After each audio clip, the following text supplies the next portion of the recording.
In a dramatic and politically charged move that has ignited a new round of controversy in Washington, President Donald Trump has once again captured national attention by appointing Transport Secretary Sean Duffy as the new interim head of NASA, a surprise decision that not only reshapes leadership at America's most prominent space agency, but also delivers a pointed blow to his estranged former ally and tech mogul Elon Musk, whose influence within the Trump administration has been diminishing in recent months due to a series of public and private clashes over policy, personnel, and vision for America's infrastructure and space exploration future. The announcement, made through a highly publicized post on Truth Social, highlighted Trump's signature grandiose language as he declared Duffy's leadership in transportation tremendous, citing his advancements in air traffic control systems and his nationwide rebuilding projects that aim to modernize U.S. roads and bridges, calling them efficient and beautiful again, while expressing full confidence that Duffy, even in an interim role, would bring that same energy and focus to NASA at a time when the agency is more important than ever to national interests. This appointment came on the heels of a turbulent few weeks within the administration, particularly following the abrupt withdrawal of Jared Isaacman, Elon Musk's close friend and a highly regarded private astronaut and entrepreneur, whose candidacy had already advanced through Senate hearings and was poised for final confirmation before the White House cited a vague but critical review of prior associations, effectively ending his chances and confirming widespread suspicions that Musk's fall from presidential favor had now become institutional, especially after Isaacman himself spoke out in a podcast stating he felt he had become a target due to his friendship with Musk, alleging that some people had access to Grind, which now seems more credible in light of Trump's clear decision to bypass Musk's circle entirely and elevate Duffy, a cabinet official with no prior space agency experience, but a firm grasp on political loyalty and executive management, sending a sharp and unmistakable message that former alliances would not shield anyone from the consequences of dissent or disloyalty. Duffy, in turn, accepted the role with a confident and combative tone, posting on Musk's own platform X that he was honored to accept this mission and boldly adding, "Time to take over space, let's launch." A statement widely interpreted as both a mission statement and a challenge to Musk's influence over America's commercial space efforts, especially as the relationship between Musk and Trump has deteriorated dramatically in recent months, culminating in a now infamous online exchange over the administration's Big Beautiful Bill, where the two exchanged personal insults and competing policy visions, pulling back the curtain on a once powerful alliance turned hostile rivalry. The tension between the Department of Transportation and Musk's advisors, particularly his Doge operatives, had already reached a boiling point earlier in the year when Duffy reportedly confronted Musk in a heated exchange over proposed budget cuts, yelling, "I have multiple plane crashes to deal with now, and your people want me to fire air traffic controllers." A moment that crystallized the growing disconnect between Musk's technocratic efficiency proposals and the real-world demands of governing national infrastructure, a gap that Duffy highlighted again in April when he publicly criticized DOGE at a press conference, stating that while government efficiency is important, it cannot come at the cost of competent personnel, adding, "You can't cut your way to a new road, you can't cut your way to a new bridge, you can't cut your way into a new air traffic control system," underscoring his belief that strategic investment, not blanket austerity, is what powers national progress, especially in areas that impact public safety and logistical coordination.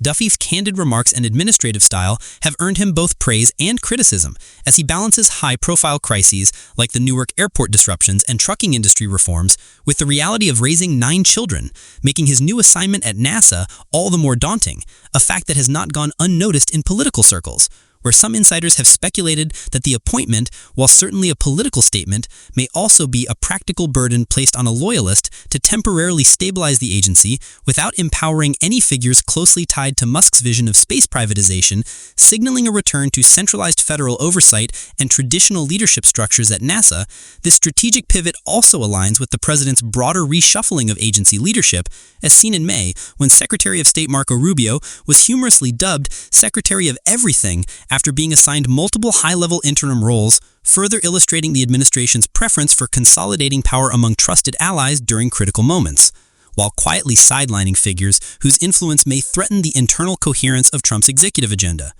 In NASA's case, this coherence includes the recent rollback of diversity, equity, and inclusion initiatives under former Administrator Janet Petro, whose brief tenure was marked by compliance with Trump's executive order targeting such programs, a move that drew widespread debate but was ultimately seen as consistent with the president's broader policy direction and which Duffy is now expected to uphold, if not accelerate, during his interim leadership, potentially shifting the agency's priorities further away from internal restructuring and more towards high-visibility, results-driven projects that align with the administration's America First branding of science, space, and defense. The implications for SpaceX and the broader commercial space sector are significant, as the once warm relationship between Musk and federal agencies may now enter a more adversarial phase, complicating contracts, partnerships, and collaborative missions, especially as NASA plays a central role in regulating launches, awarding exploration grants, and shaping the trajectory of U.S. space strategy for decades to come. Some analysts view this as a turning point in the balance of public-private power in space, where private innovation must now navigate more rigid oversight from a government wary of unaccountable influence and determined to reassert its leadership over domains long romanticized as the frontier of American exceptionalism. Politically, Trump's move also satisfies multiple objectives. It distances him from a now controversial tech figure, reasserts control over a vital federal agency, and provides yet another rallying point for supporters who view centralized, mission-oriented leadership as essential to national greatness, all while reinforcing the president's reputation for unpredictability and strategic aggression, traits that have defined both his administrative style and public persona since his entry into politics.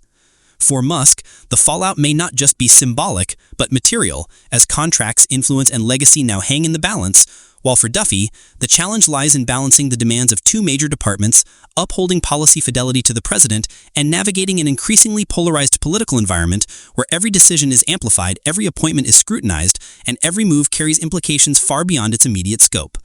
What remains certain is that NASA, under Duffy's interim command, will not be business as usual. And with America's space ambitions intertwined with military readiness, global competition, and technological supremacy, the stakes could not be higher, especially as China, Russia, and private space giants race to claim dominance in low Earth orbit, lunar expeditions, and Mars planning, making the leadership of this agency not just symbolic, but essential to America's future on the global stage. With Trump's eye always on optics, loyalty, and results, and with Duffy stepping into a dual role that will test his limits, the world watches as the next chapter of U.S. space policy unfolds, not in the boardrooms of Silicon Valley or the launch pads of private firms, but in the halls of government where decisions of lasting consequence are made, and where the collision of ambition, loyalty, and political power determines not just who leads the mission, but who defines the future of humanity beyond Earth.